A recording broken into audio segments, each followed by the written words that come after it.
Una radio con propósito. Una radio con visión. Una radio para todos. El Libertador, 1210 AM.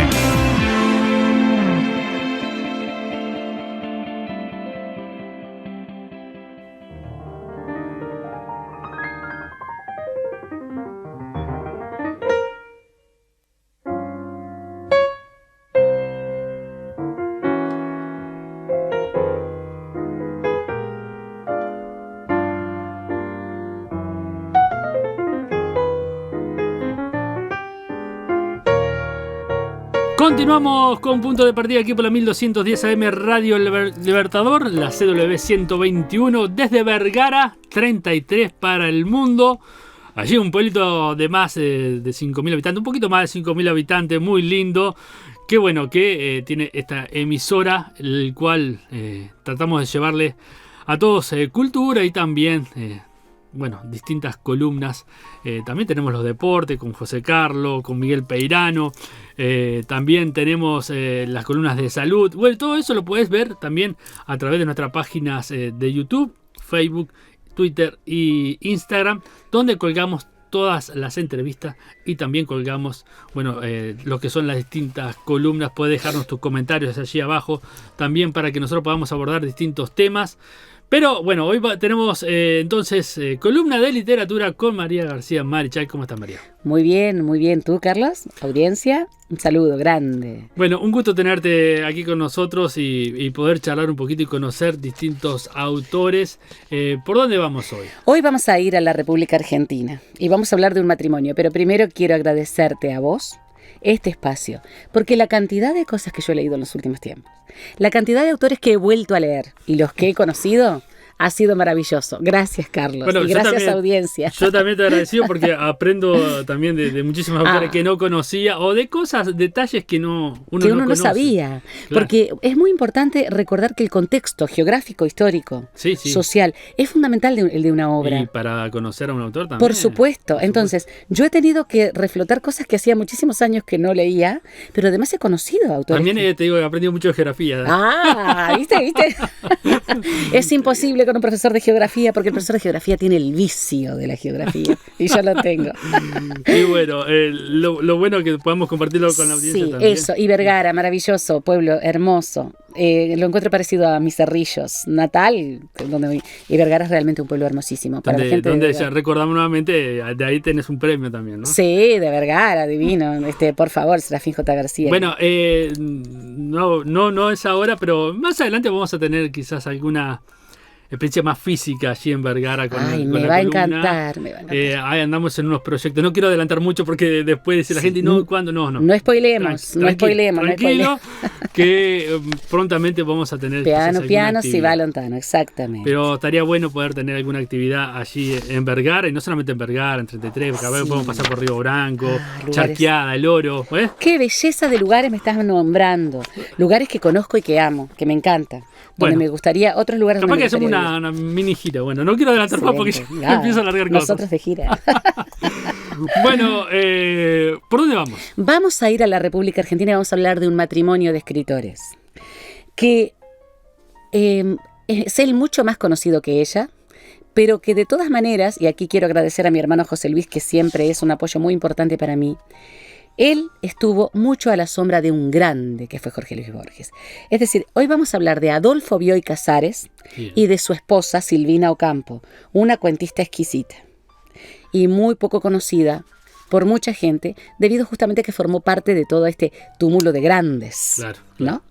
Muy bien, ¿vamos a empezar entonces? Muy bien, Adolfo Bioy Casares. Este escritor argentino es uno de los más reconocidos de la fantasía, porque principalmente hizo literatura fantástica y policial. Es de los más conocidos escritores de fantasía en la República, de la literatura fantástica, de la literatura policial. Nació de una familia de hacendados, o sea, era gente muy rica que tenía estancia en Buenos Aires el 15 de septiembre de 1914 y murió también en su ciudad natal el 8 de marzo de 1999. Fue muy prolífico, escribió muchísimo. Ya a los 15 años él escribió un libro que se llamaba Prólogo, que su padre se encargó ¿A los 15 años? A los 15, corregirlo mejorarlo y publicarlo. Y ya se destacaba como muy bueno. El tener el apoyo de los padres era fundamental en ese momento. Fue muy estimulado por la familia. Cuando tenía 19 años, en 1933, publicó los cuentos 17 disparos contra el porvenir. Ya estamos hablando de literatura policial argentina. Impresionante y fantástica. Él fue muy amigo de Jorge Luis Borges. Hicieron una amistad fuertísima, poderosa con Jorge Luis Borges.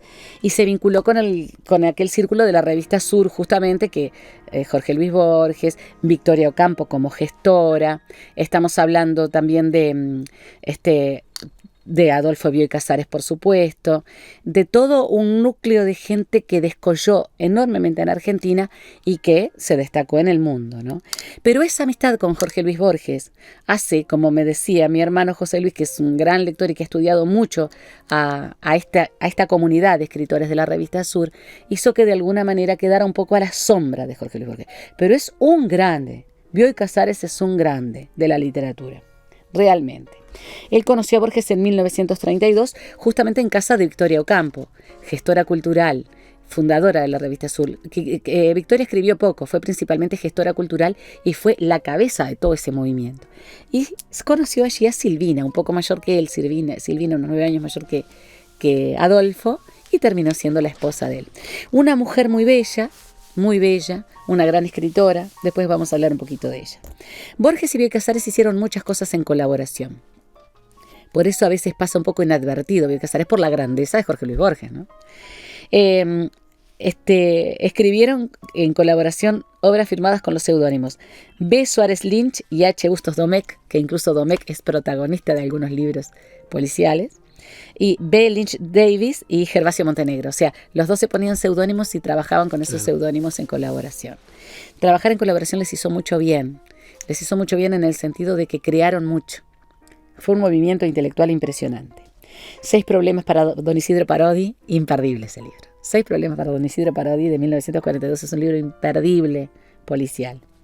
2 fantasías memorables de 1946, Un modelo para la muerte, Crónicas de Bustos Domecq, justamente, que es uno de ellos, ¿verdad? Y hace las crónicas de sus casos, y Nuevos cuentos de Bustos Domecq. La primera, Crónicas de Bustos Domecq, es del 67 y Nuevos cuentos del 77. Yo los he leído todos, imperdibles, los recomiendo, excelentes y argentinísimos, que es una de las cosas de destacar. Claro.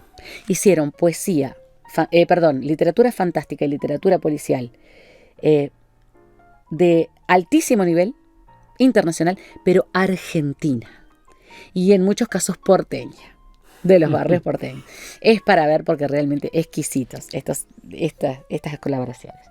Bueno, Adolfo Bioy Casares en 1955 con Borges escribieron 2 guiones cinematográficos, Los orilleros y El paraíso de los creyentes. Yo leí el guión Los orilleros, está muy bueno. El otro no. En 1940, el mismo año en que se casa con Silvina Ocampo, escribe su novela más famosa, de la que hablábamos con mi hermano José Luis justamente, La invención de Morel, que se transformó en un clásico de la literatura, podríamos decir, de ciencia ficción y fantástica, porque tiene un poco de las dos cosas. Muy interesante propuesta, escrita en primera persona y ambientada en una isla desierta donde llega un prófugo. Y le pasan una cantidad el fugitivo, que nunca se sabe su nombre, le pasan cosas impresionantes. Lean La invención de Morel, que está muy buena. Es una ciencia ficción muy inquietante, una fantasía muy particular, escrita por los dos, por Bioy Casares y Borges. Esta es de Bioy Casares solo, quiero aclarar, esta es de Bioy Casares. La invención de Morel es de Bioy Casares, no es colaboración, y es el clásico de literatura fantástica argentina, obra de Adolfo Bioy Casares, un grande, y quiero aclarar eso. En esta época se sintió muy defraudado por lo primero que había escrito, La estatua casera de 1936 y Luis Greve muerto, se llama la novela, de 1937, Luis Greve muerto. No le gustaron, como que todo lo que había escrito con Borges, más La invención de Morel, que fue obra suya y que resultó ser un clásico de la literatura fantástica y de ciencia ficción, hace que vea lo otro como algo menor, cosa que les pasa a muchos escritores. Me acuerdo de Manuel Mujica Lainez, que Aquí vivieron, no quiso leerlo más, y sin embargo es un libro precioso, un precioso libro, porque lo demás fue tan grandioso para la gente que lo leyó que lo otro le resultó menor. La trama celeste en 1944 fue un muy fructífero escritor, Adolfo Bioy Casares. El perjurio de la nieve, que hay una película, El perjurio de la nieve está muy bueno. Las vísperas de Fausto, de 1949, y El plan de evasión, una obra muy surrealista y muy inquietante, El plan de evasión de 1945. También colaboró en obras con su esposa, con Silvina Ocampo. Escribió la novela policíaca Los que aman odian, en 1946, y dirigió junto a Borges la excelente colección del Séptimo Círculo. Los libros del Séptimo Círculo son... No lo conozco. Léelos. Impresionante. La antología fantástica. ¿No leíste? Yo creo que leíste algunos libros de cuentos de la antología fantástica. No me acuerdo. Sí, creo, no tengo memoria. Creo que comentamos alguna cosa. Y después la antología poética.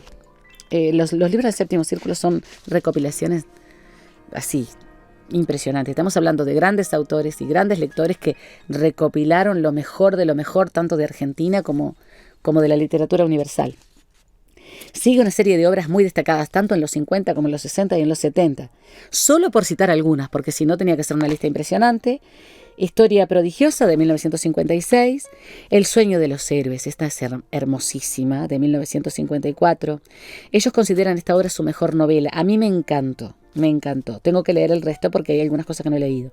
Aquí tres amigos en el carnaval de en los 3 días de carnaval de 1927 recorren los arrabales y las distintas regiones de Buenos Aires y buscando aventuras.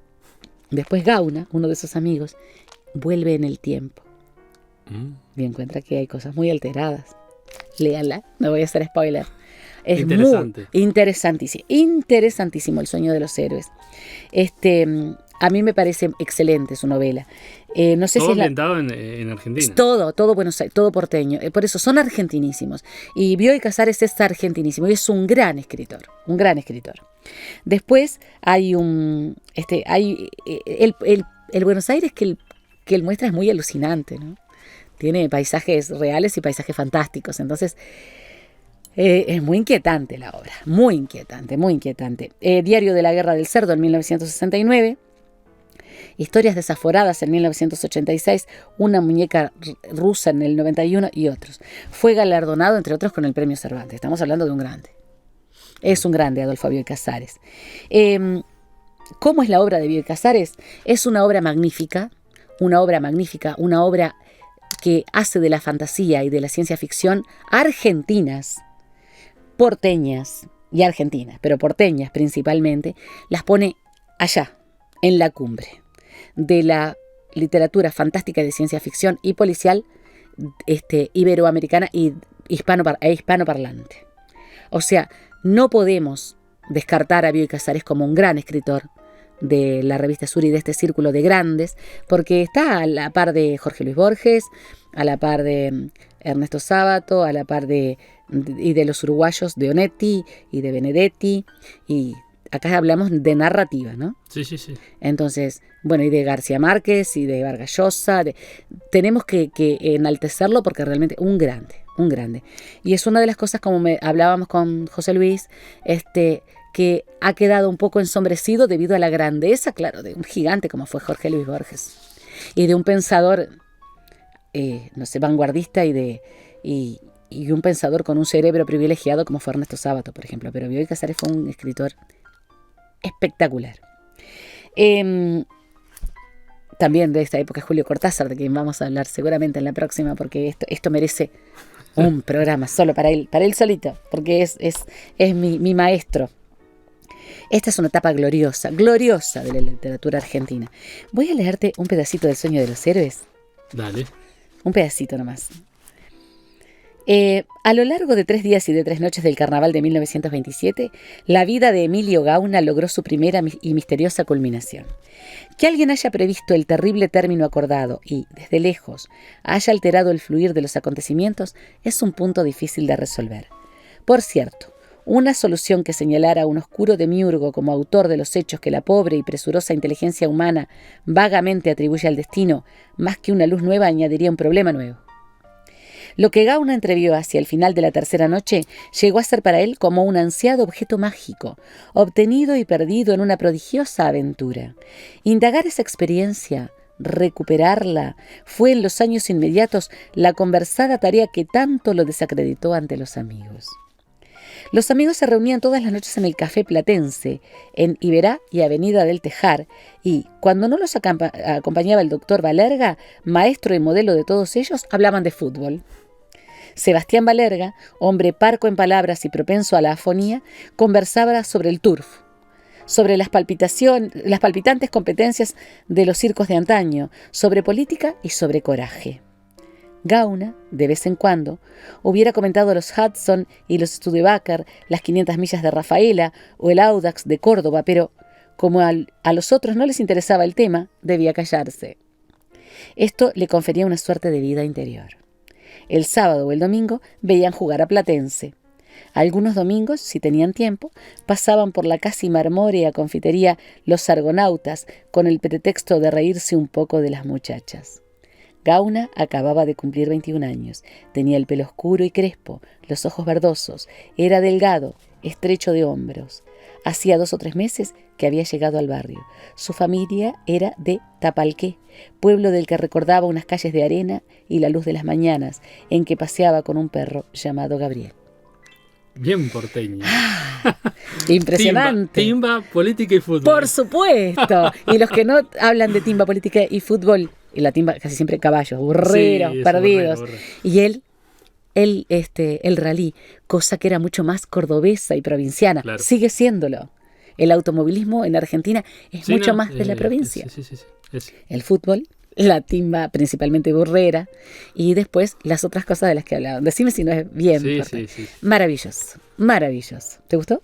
Me encantó. Léanlo. Este libro, El sueño de los héroes, es fantástico. Impresionante. Realmente vale la pena. Y bueno, Bioy Casares, todo. Bueno, ahora vamos con su esposa, con su media naranja. Su media naranja, Silvina Ocampo. No sé por qué Silvina Ocampo en todas las fotos salía con los lentes puestos, con la mano o el puño en la boca, siempre cubriendo un bello rostro. Se dice que su matrimonio con Bioy Casares no fue, digamos, de lo mejor que le pudo pasar, pero fue un matrimonio muy creador, es decir, hay obras de los dos muy buenas. Era hermana de Victoria, una mujer muy linda, muy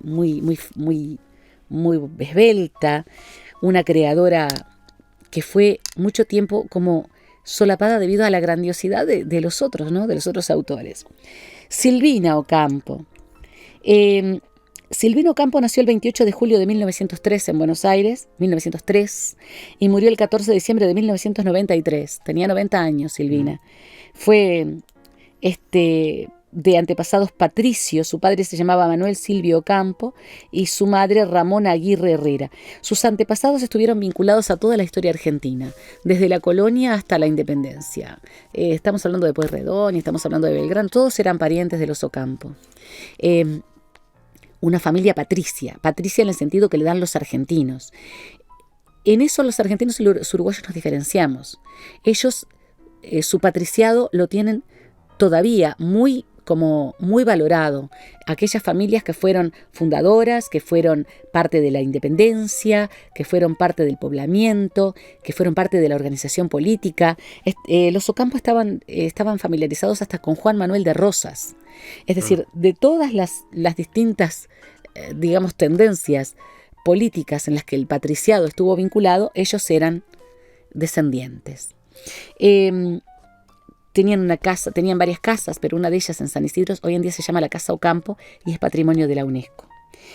Fue la menor de 6 hijas, todas nenas, de una familia muy acomodada, y su hermana Victoria fue la gestora cultural tal vez más destacada de la República Argentina en toda la historia de su intelectualidad, ¿no? Fundadora de la revista Sur. Estaba rodeada de los más descollantes escritores de la época. Eran todos amigos. Adolfo Bioy Casares, con quien después se casó, Jorge Luis Borges, Ernesto Sábato, la misma Victoria, Julio Cortázar posteriormente, más joven, y fue una deslumbrante escritora de cuentos, pero lo que pasa es que, claro, trabajaba concordancia con su esposo haciendo colaboraciones. Y estaba con toda esa élite. Además se ve que era tímido. Y ya te digo, no sé por qué en sus fotos esa belleza siempre está como escondida tras lentes muy grandes. O su puño, tenía unos ojos muy bonitos. No, siempre me pregunto por qué. Tuvo 3 institutrices. Una francesa y 2 inglesas. Entonces hablaba el francés y el inglés. Y habló en francés y en inglés antes que en castellano ella. E incluso aprendió a escribir en inglés antes que escribir en castellano, Silvina. Y cuando se casó Victoria, se llevó a Fanny, la institutriz que ella más amaba. Y eso a ella la deprimió mucho, tanto que ella lo decía hasta que era viejita. Que una de las cosas que ella no entendía de Victoria era por qué cuando se casó se llevó a Fanny. Viste que acá estamos hablando de institutrices, ¿no? Sí. De educadoras en casa, ¿no? Y estamos hablando de gente que estaba en el servicio. O sea que había la familia. Pero había un vínculo afectivo muy importante. Exactamente. En el caso de las institutrices, sobre todo. Ella extrañó muchísimo a Fanny. Además de extrañar a su hermana cuando su hermana se casó. Bueno, su familia siempre estuvo profundamente arraigada a la vida cultural, a la élite porteña cultural. Y empezó pintando ella. Después la pintura no la satisfizo y comenzó a escribir. Fue poeta. Escribió algunos libros de versos que no trascendieron mucho. Incursionó en cuentos con El viaje olvidado de 1937 y ella lo odió después ese libro de cuentos. No lo quiso para nada. Pensó que eran cuentos mediocres. Yo creo que no, yo he leído algunos. Como todo escritor, y yo escribo cuentos, ahora estoy escribiendo novela, pero escribo cuentos, hay cuentos que son mejores que otros, como en todo. Como para los músicos hay canciones mejores y para... Sí. Hay músicos que hay canciones que no las cantan. Por supuesto, claro. Y cuidado, hay genios que hacen todo muy bien. Pero los cuentos de ese libro son buenos. Lo que pasa es que, claro, ella después se vio frente a toda aquella proliferación de creación. En 1942 hizo un libro de poesía clásica. Le encantaba el clasicismo poético, los versos con métrica y con rima perfectas. Se llamaba Enumeración de la Patria, muy lindo. En 1945 Espacios métricos con la misma tendencia. En el 49 Poemas de amor desesperado, tiene algunos poemas muy lindos. En 1953 Los nombres. En 1954 presentó una pequeña antología con los poemas que más le gustaban. En 1962 escribió el libro de poemas que se transformó en un clásico de la poesía argentina, Lo amargo por lo dulce. Muy buen libro de poesía. Muy bueno, Lo amargo por lo dulce de Silvina Ocampo. Y en 1972 Amarillo celeste. Ese no lo leí. Pero la narrativa de ficción fue lo que más la hizo destacar. Fue la beta artística que más desarrolló. Primero con su esposo y después ella sola. La amistad con Jorge Luis Borges y la cercanía de Adolfo Luis, que era de Adolfo Bioy Casares, que era su esposo, y la cercanía, decíamos, con Jorge Luis Borges, además del hecho de que su hermana la estimulaba a escribir, hicieron de ella una mujer que fue creciendo literariamente de una manera notoria, muy notoria. Con su esposo y con Borges ella elaboró los 3 juntos la antología de la literatura fantástica, de la que yo estoy seguro que vos leíste porque hemos estado conversando ahí. Antología de la literatura fantástica. Yo no me acuerdo. No ahora. Te acordás. Hicieron una recopilación de los mejores cuentos fantásticos, de lo que ellos consideraron los mejores de la literatura universal. Y es realmente un libro para leer y tener en la biblioteca y cada tanto volver a leer. Yo lo tengo y lo vuelvo a leer cada tanto. Porque además, como son cuentos, lo podés ir leyendo en forma. Después hicieron eso fue en 1940. E hicieron ese mismo año, los 3 juntos, Adolfo Bioy Casares con su esposa Silvina Ocampo y con Jorge Luis Borges, la Antología Poética Argentina, que es el libro de poesía argentina más completo en cuanto a la elaboración y autores, ¿no? ¿De toda Argentina? Todos de autores argentinos. Hecho hasta la época. Estamos hablando que lo hicieron en 1940. Después hay otras posteriores. Pero eso fue hecha por ellos 3. Después hizo, como veíamos recién, Los que aman odian con su esposo, una novela en conjunto en 1946. Ya dedicada a los cuentos en forma solitaria, demostró una mordacidad y una crítica impresionante a la propia clase a la que ella pertenecía. Estamos hablando de que en Argentina sigue habiendo ese patriciado muy rancio, ¿no? Y muy, digamos, que se tienen en cuenta como familias patricias. Cosa que en Uruguay, más allá de que hay sí ciertos vínculos con el pasado y con la historia, como que eso ya se ha desvanecido. No hay esa Identificación. Claro, se identifican exactamente con los antiguos patricios, con los que fundaron la patria, con los que después la liberaron. Aquí en Uruguay eso se ha desvanecido. Además, Uruguay fue mucho más rural, ¿no? Claro, ella plantea una crítica mordaz a esos estamentos tan rígidos y es muy, muy mordaz en cuanto a los personajes también y a los comportamientos.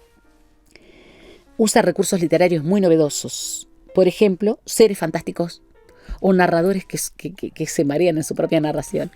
O sea, a veces es gracioso leerlo, aunque después te hinca el diente y te quedas muy inquieto. Silvina. Narradores incompetentes ponía ella. Usó mucho la ironía. Y usó el humor negro, cosa que hoy no es políticamente correcto. Ella lo usó, el humor negro, y a mí me gusta. A mí me gusta el humor negro, me encanta. Y uso a veces el humor negro. Últimamente no lo digo públicamente, lo uso en casa, con mis hijos. Cuando me enrosco y me desenrosco, como dicen ellas, ¿no? Autobiografía de Irene en 1948, La furia y otros cuentos en 1959, muy bueno. Las invitadas en 1961, El pecado mortal y otros cuentos en el 66. Informe del cielo y el infierno, me gustó en el 69.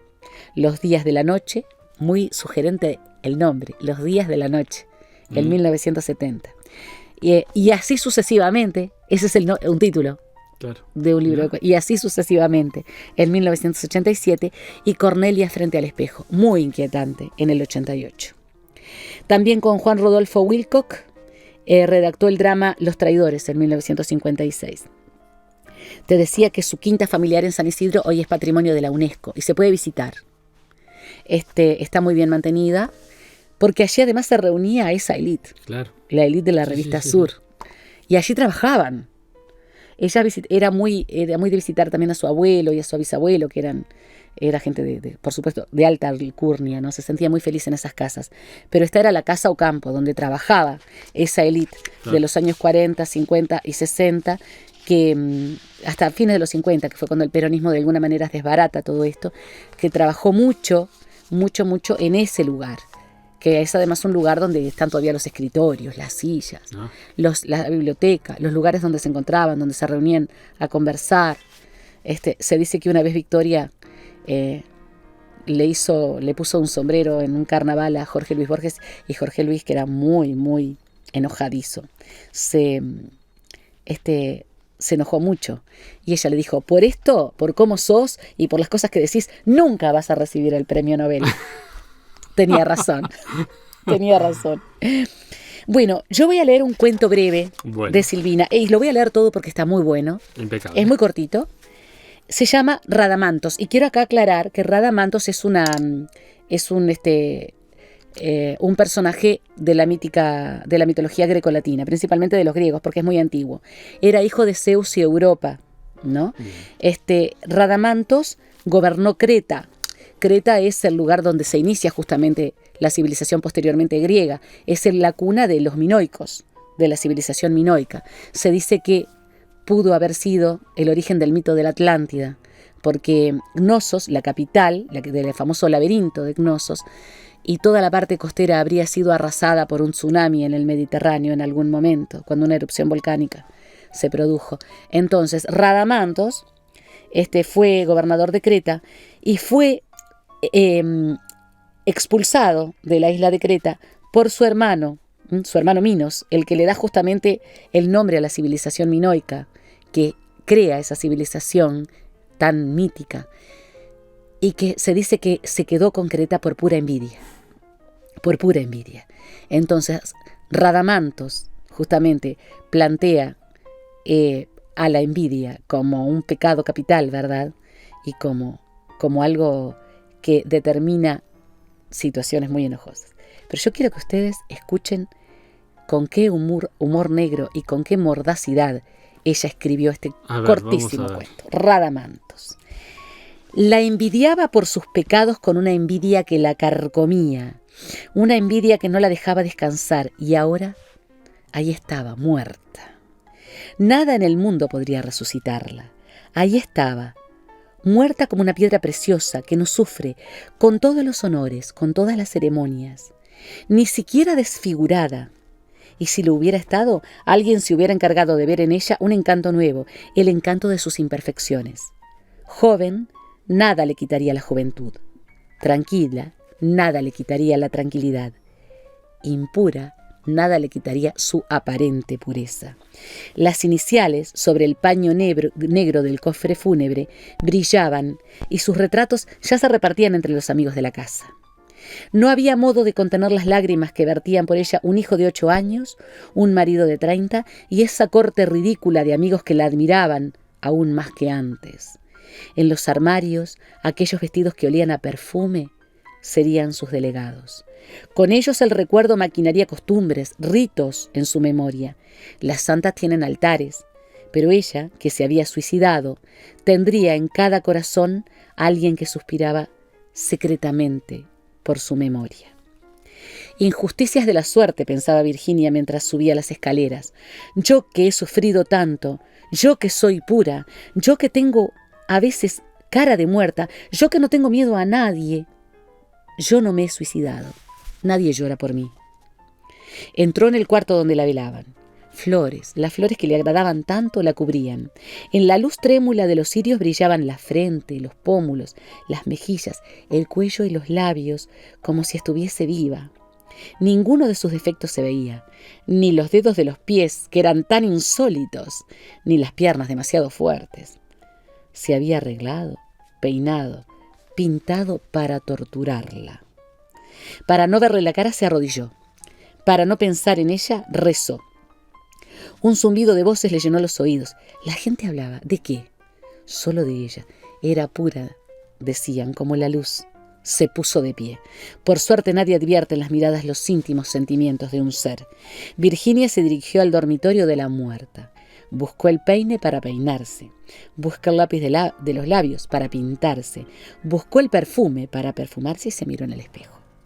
Salió de la casa apresuradamente. Entró en una tienda donde compró papel de cartas. El papel que tenía en su casa era un papel ordinario. Caminó por la calle mirando la punta de sus zapatos de bruja. Subió por un ascensor interminable, abrió una puerta y entró en su cuarto. Se puso a escribir maravillosas cartas de amor dirigidas a la muerta, revelando en ellas, con toda suerte de subterfugios, la vida monstruosa, impura que le atribuía. Al pie de las cartas firmaba con el nombre del supuesto amante. En una noche, mientras velaban a la muerta, escribió 20 cartas cuyas fechas abarcaban toda una vida de amor. A la mañana siguiente, al alba, hizo un paquete con las cartas, las ató con la cinta rosada de uno de sus camisones, las llevó a la casa mortuoria y las depositó en el armario de la muerta. Envidia profunda. Sí. Mordazmente contada. Silvina Ocampo. Era así de mordaz para todo. Se las recomiendo. Bueno, acá terminamos, amigo mío. Muy bien, entonces llegamos al final por esta semana para viajar lejos, como lo hemos titulado a esto. Gracias, María, por tu tiempo, gracias por haber estado aquí. Un placer. Y nos reencontramos la próxima semana entonces para tener con otro autor. Por supuesto. Creo que voy a traer a Julio Cortázar. Y bueno, vamos a esperar entonces a Julio Cortázar. Muchas gracias. Adiós, audiencia. Hasta la próxima.